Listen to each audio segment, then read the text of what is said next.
Welcome back to Simright Fashion Academy YouTube channel for another interesting tutorial. In this tutorial, I'll be teaching you how to sew a pleated palazzo trouser. So you can see it's pleated on the waist right there, so you can pleat the way you want. You can box pleat, you can kiss pleat, but I just decided to pleat as you can see right here. So you can see the pleatings right there. I had it at the front and at the back. So if this is what you want to learn in this class, I will encourage you to stay till the end of this tutorial to learn more. So right here, I'm making use of 2.5 yards of crepe fabric. So I'm using crepe fabric for this project. You can use any fabric of your choice to achieve this. So the crepe fabric, I have to cut out 1 yard out of the 2.5 yards for the front trouser. So I fold the 1 yard into 2 and the length came by 60. So folding it into 2, I am going to use it to cut out the front piece of this trouser. So I went ahead to take the measurement of this folded part, and half of it is 18 inches. So I first secure with my pins first. Okay, the 1 yard of the crepe fabric, I'm trying to pin it down so it will relax very well. So I took the measurement from the folded part and I got half a yard, which is 18 inches. So I'm going to work with this 18 inches right now. So I'll go ahead and make a border line. So I'm making my border line, which is my waistline. So from this waistline right now, I'm trying to highlight the line. From the waistline, I'm going to start to take my measurement. So we are taking only the crotch measurement. So for the crotch measurement, I'm going to use my hip. I'm using hip 50 divided by 4. I got 12.5. Then I'm going to add 2 inches for a palazzo. So I got 14.5. So I'm going to use 14.5 as the crotch depth for this hip 50 inches. So I'm going to place my tape on that line I made right now, and I'm going to mark out 14 and half. So I marked it out. So I actually made it a little high-waisted, okay? That is why I did not take off the bandwidth. So if you want it to be just not high-waisted, just measure out your bandwidth. I believe you understand. The bandwidth I'm using is 2 inches. So here I'm going to take the length of this palazzo. So the length of my palazzo is at 44, but I added 2 inches because I'm going to wear a heel with it, making it 46 inches. So you have to take your measurement to where you actually want it to be. So on that crotch depth, I'm going to come in by the crotch extension. So the crotch extension, I'm going to calculate it right now. For the front crotch extension, I'm going to also use my hip measurement, round hip measurement, divide by 20. So I got 2.5. So that is what I'm going to measure for the crotch extension for the front. So on that folded part of my fabric, I'm going to place my tape and measure 2.5. So you mark 2.5. and you go up and mark 2.5 on the waist too. So I'm going to connect that part with a straight line. So I just go ahead and connect with a straight line. So once I connect it with a straight line, the next I'm going to do is to create the curve. But from that crotch line, I'll come up by 3 inches. Just come up by 3 inches, and with your curve ruler, you go ahead and connect the front crotch extension. So here is my front crotch extension. All right, so I've connected it. The next thing I want to do is to come at the end of that piece. You measure 1.5. Okay, so I would like to use 1.5 so that part is not too hippy. So I'll now come down by my hip extension, which is length, which is 9 inches. So I connected it and cut out what I got right there. So you can also cut this part straight too. It all depends on what you want. So don't make it too hippie, okay? So I'll just go ahead and pin that part before I cut. So right now we are done with the cutting for the front trouser right now. So we are going to cut out what we got right here. So I'll just go to the length of this and cut it out first. So after I'm done cutting out at that length, the next thing I will do now is to cut out the lines starting from the hip. I'll cut to the hip to the waistline. Then I'm going to add 1/2 inch for my band stitching allowance. So after that, I'll just go ahead and cut through the crotch line. So I'll cut through the crotch line right away, and I'll take it down all the way to the curve. So I'll go ahead to separate what I got here. So I'll just go ahead and cut open to separate the front trouser pieces. So the front piece of this dress is ready, of this pant is ready. So we are going to place what we got on this front on top of my folded fabric. So I've already folded my fabric again. The remaining 1.5 yards, I folded it accordingly. And you can see I left 1/2 inch on this side, and I left like 4 inches in front for the back crotch. So on top, I also come down by 2 inches, as you can see. So you can see I did not just place it at the edge of the back piece. So you can see I stepped down. So I'm going to highlight my crotch line for the back. And we are going to also calculate the crotch extension for the back. So for the crotch extension for the back, I'm using my hip circumference divided by 10. So I have 5 inches. So I'm going to take the measurement from that line of the crotch. You can see the straight line we marked. I'm going to take from that straight line. I'll mark 5 inches from that point. So I'll mark 5 inches like that. Then I will come on that hip line. I'm going to go up by 1.5 inches, or you can make it 2 inches. So just make it 2 inches. Okay, so I came up by 2 inches. That is to relax the back, to make sure the back relaxes because of the butt. So from that point, I'm going to connect a slanted line to meet up with the waist. I'll connect a slanted line to meet up with the waist. Then I'll now go ahead to take 2 inches from that point. You measure 2 inches outwards. I'll start measuring 2 inches outward like that. You measure 2 inches like that. Okay, I'll stop at that 3 inches point. So I'm going to connect a straight line from that point too. After that, I'm going to extend that slanted line to touch the 2 inches line.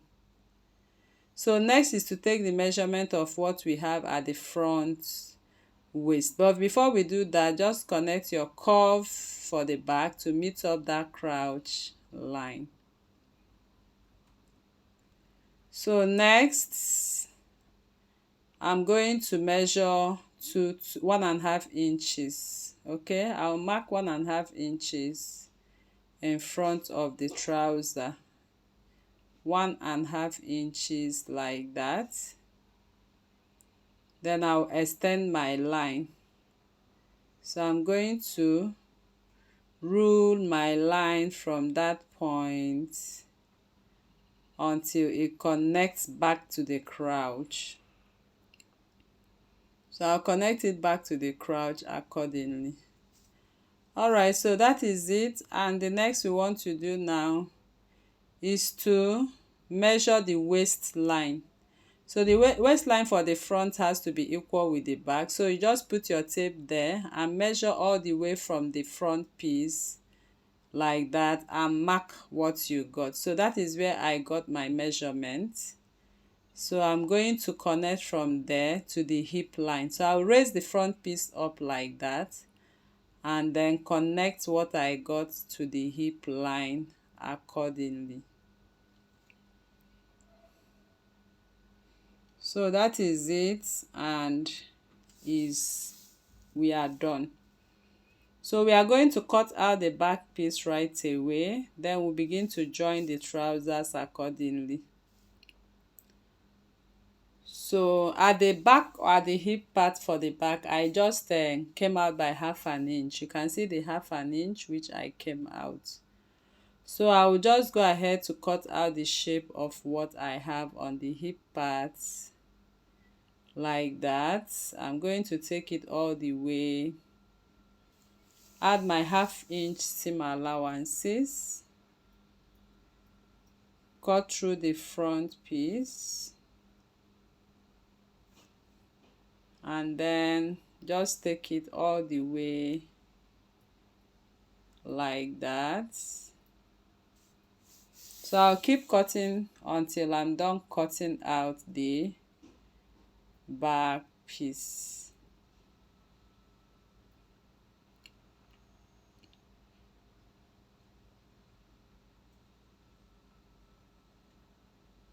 So I'll cut it all the way to the down piece right now, and then we'll begin to join the pieces together. So after cutting down that part, I'm going to open up the side of the back.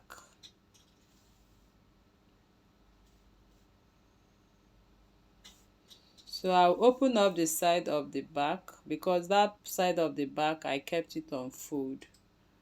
So I'll just go to that back and open it up. So at the back part of the back piece, I extended it by 1/2 inch. Okay, so on the side is bigger by 1/2 inch than the front. So I try to blend up that hip part so it does not have a bulge. So this is our pattern. The pattern is ready. The next we are going to do is to join the pieces together. So right now we are going to join the front piece and the back piece together, as you can see. So I'll take off my pins and I'll head over to my sewing machine. I'm going to join the front crouch together and the back crouch together as well. So I'm going to put them right side to right side. So I'm trying to place it the right side to right side, so I'll be able to stitch the back piece on the crouch part. So here I'm pinning the crouch part and I'm going to stitch on it accordingly. So after stitching, I gave it a good press. You can see what I got. So we'll start to pleat right now. So I want you to pay attention to see how I pleated that piece. So you can pleat anyhow you want to pleat. So this is the front piece right now. So at this front piece from the center front, I'm going to measure, my hip is 42. So divide my hip by 2, I have 21. I'll divide it again by 2, I have 10.5, which is divided by 4. So I'll measure that 10.5 right now and mark. So I'll measure what I have left. I have 2.5 remaining. So I will use 1/2 inch for my stitching and 2 inches for my pleating. So I'm going to measure my nipple to nipple measurement, which is 4.5. Nipple to nipple divide by 2. I have 4.5. So from that point, I'll mark 2 inches of my pleating. Then get the midpoint of that 2 inches. That is what I'm going to use to pleat. So I'll pick it up from that midpoint and place it on the facing the center front piece. So I'll just go ahead and secure it with my pin right now. So I'll go ahead and pin it that way before I iron.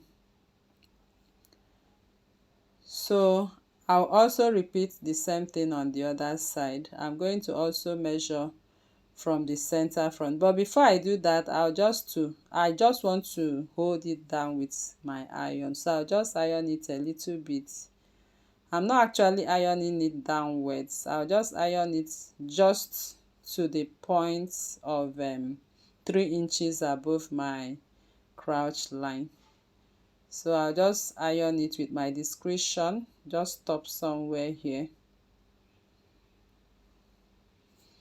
Alright, so after ironing that piece, I'm going to repeat the same thing I did on the right on the left. So from the center, I'm going to also measure my nipple to nipple measurement. Okay, so I did the same thing I did this way.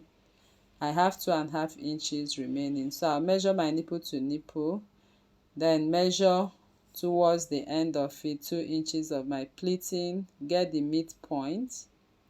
Then I'm going to pick it up on the midpoint and also face my pleating towards the center front, secure with my pin, and I'll also run the iron. So I'll just iron it down, as you can see. So I'll just go ahead and iron it. So after ironing it, I secure with my stitches. You can see what it looks on the front. It's actually looking beautiful. So the next I'm going to do, if you want a kissing pleat right now, you just share them into 2 and kiss pleat it. So I just took the measurement of my waist divided by 4 plus a 1/2 inch seam allowance, and I see is correct. So I'm going to lay the back and front piece of this trouser. I'll lay it together, and my nipple to nipple is also 9 inches from the pleating position. So I'll put the dress together, the trouser together now, and I'm going to sew the side at 1/2 inch. So I'll sew one side fully and leave one open. So I'm done stitching now. So I left one side open, as you can see, for my zipper. So the next I'm going to do now is to sew the crotch line. So for the crotch line, you are going to put the 2 crotch together, secure with your pin, open up the seams and secure with your pin. So I'll pin and sew down. So I'm done pinning and I stitched down. So the next I'm going to do now is to sew the band. So I've cut out but before I sew my band, I love to put a bias at the back, because the way it is, you might not know the front or the back piece of this dress. So I put my bias and stitch on it before my band. So the band width I'm using is 5 inches. I measured 5 inches and I hasted the 5 inches and I folded 1/2 inch inwards. So I'll go ahead to sew the band. So the length of the band is the measurement I took from my round waist. So I'll place it band right side to wrong side of the trouser, and I'll just bring it out a little bit and stitch round. So after stitching, this is what I got. Next is to fold it in, so I'll be able to top stitch. So I'll now go ahead and top stitch this way. So I'll top stitch this way until I get to the end of it. So this is what I got. The next I'm going to do is to place my zip. Although I don't have the right zip right here, so I just left it, but you just get your zipper and sew. Okay, of course you know how to sew your zipper, and that is how we'll come to the end of this tutorial. So I believe this class was helpful to you. So you can go ahead and hem the down piece of this trouser. So if you are new to this channel, please kindly subscribe and turn on your notification bell. Thank you for watching.